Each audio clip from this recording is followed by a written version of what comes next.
अस्सलामुअलैकुम वरहमतुल्लाहि वबरकातुहू। मेरे प्यारे दोस्तों, उम्मीद करता हूँ कि आप तमाम खैर आफियत से होंगे। दोस्तों, फुरफुरा शरीफ के पीरज़ादा अब्बास सिद्दीकी, जिन्होंने गुज़िश्ता महीने अपनी सियासी जमात तश्कील की थी, के साथ मिलकर मगरबी बंगाल में अपनी सियासी ज़मीन हमवार करने की मजलिस इत्तेहादुल मुस्लिमीन के सदर बैरिस्टर असदुद्दीन ओवैसी की कोशिशों को झटका लग सकता है, क्योंकि अब्बास सिद्दीकी की नौ तश्कील शुदा जमात कांग्रेस के साथ बातचीत कर रही है और ये दोनों जमातें ओवैसी को कबूल करने को तैयार नहीं हैं।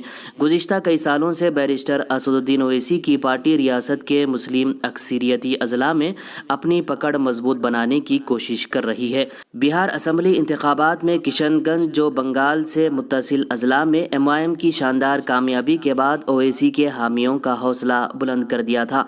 कलकत्ता, शुमाली दिनाजपुर, मालदा, मुर्शिदाबाद, जलपाईगुड़ी और नदिया जैसे अज़ला में MIM के कारकुनान सरगर्म हैं। ताहम MIM की मुश्किल ये है कि उसके पास बंगाल में कोई बड़ा चेहरा नहीं है। इसी वजह से बैरिस्टर असदुद्दीन ओवैसी ने गुज़िश्ता साल दिसंबर में अचानक फुरफुरा शरीफ का दौरा करके बंगाल की सियासत में उभरने वाले अब्बास सिद्दीकी से मुलाकात की और उनकी क़ियादत में असम्बली इंतखाबात में हिस्सा लेने का ऐलान किया था। शुरू में ये कहा जा रहा था कि अब्बास सिद्दीकी नई जमात तश्कील देने के बजाय ओवैसी की पार्टी का चेहरा ही बनेंगे, मगर इस दरमियान उन्होंने कांग्रेस के साथ बातचीत शुरू की तो दोनों जमातों ने साफ कर दिया कि वो ओवैसी के साथ इत्तेहाद करने में कोई दिलचस्पी नहीं रखते हैं।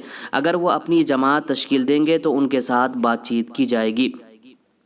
अब्बास सिद्दीकी भी ओवैसी के नाम पर इंतखाब लड़ने के बजाय कांग्रेस के साथ इत्तेहाद करने में दिलचस्पी रखते हैं, क्योंकि वो जानते हैं कि बंगाल की सियासत में ओवैसी की शोला बयानी के लिए कोई जगह नहीं है। इसी वजह से उन्होंने अपनी नौ तश्कील जमात का नाम इंडियन सेकुलर फ्रंट ISF नाम रखा है। अब्बास सिद्दीकी ने 21 जनवरी को नई जमात का ऐलान करते हुए कहा कि वो इंतखाब नहीं लड़ेंगे बल्कि किंग मेकर बनना चाहते हैं।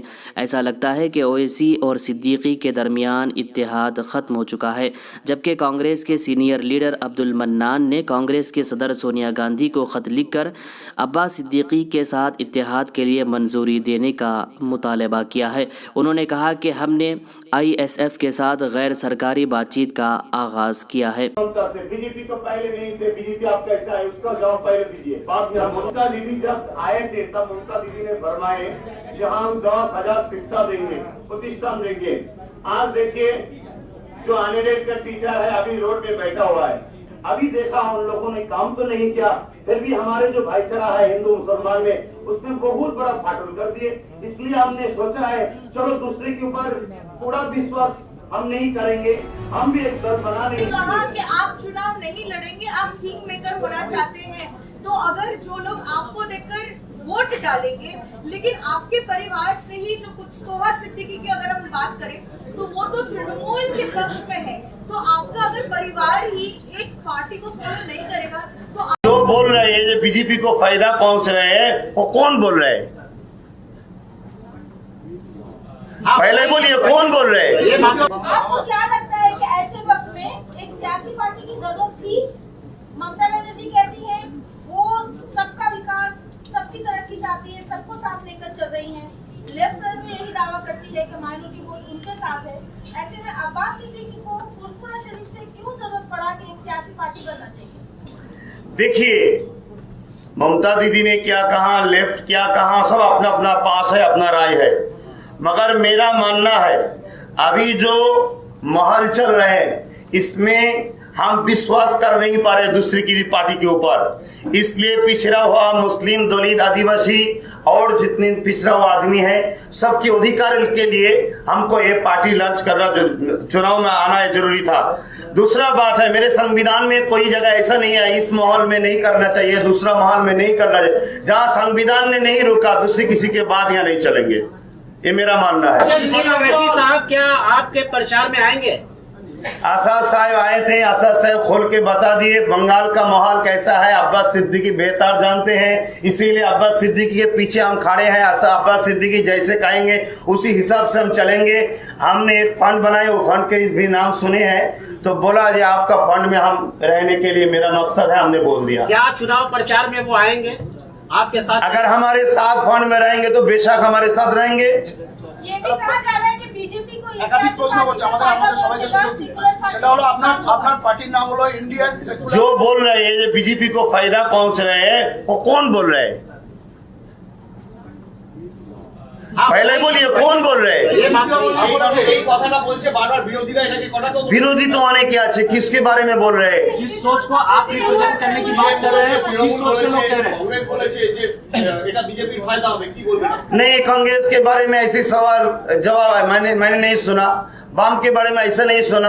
हाँ, ममता के कुछ लोग बोलते हैं कि बीजेपी का फायदा पहुंचेंगे। मेरा एक सवाल है ममता से, बीजेपी तो पहले नहीं थे, बीजेपी आप कैसे आए उसका जवाब पहले दीजिए, बाद में हम जवाब देंगे। तो आपका अगर परिवार ही एक पार्टी को फॉलो नहीं करेगा तो आगे का चुनाव आप कैसे लड़ेंगे? देखिए, हमारे परिवार में एक पीर साहब नहीं है, बहुत पीर साहब है। बहुत पीर साहब का दुआ अगर हमारे सर पर नहीं रहते तो इतना सारा मीडिया हमारे पास थोड़ी आते हैं। दुआ है, हमारे पीर साहब का दुआ है, बुजुर्गों की दुआ फैज है, इसीलिए हार मीडिया भी हमारे बात सुनने आ रहे हैं। और आदमी लोग बंगाल का ज्यादातर लोग हमारी बात अभी फॉलो कर रहे, सुन रहे, ये हमारे मुरब्बी का दुआ है। तो अगर कोई पीर साहब ममता के पास रहे, वो अपना मर्जी है। हम खुद एक पार्टी बना के गरीब के दुख में हमारे साथ हिस्सेदार रहना चाहते हैं, उसकी दुख को मिटा के हम उसको फ्रंट पेज में सही रास्ता में लाने की कोशिश कर रहे हैं। उसके नौकरी, उसके रहने के लिए मकान, उसके शिक्षा के लिए, उसके साथ के लिए सोच रहे। ये हमारा राइट है, हमारा संविधान अधिकार है। टेबल अभी बनी है, टेबल में बात करेंगे, बात करके हम खोल के बताएंगे। तो देखिए, हम अगर 294 जो पार्टी है, चुनाव का जो विधानसभा है, सब जगह जा सकते हैं, मगर अभी खोल के तब बता पाएंगे जब हमारे टेबल में बात होगा। दूसरा बात, पेशा का प्रेस दोस्त की बात सामने आके बात कह देंगे।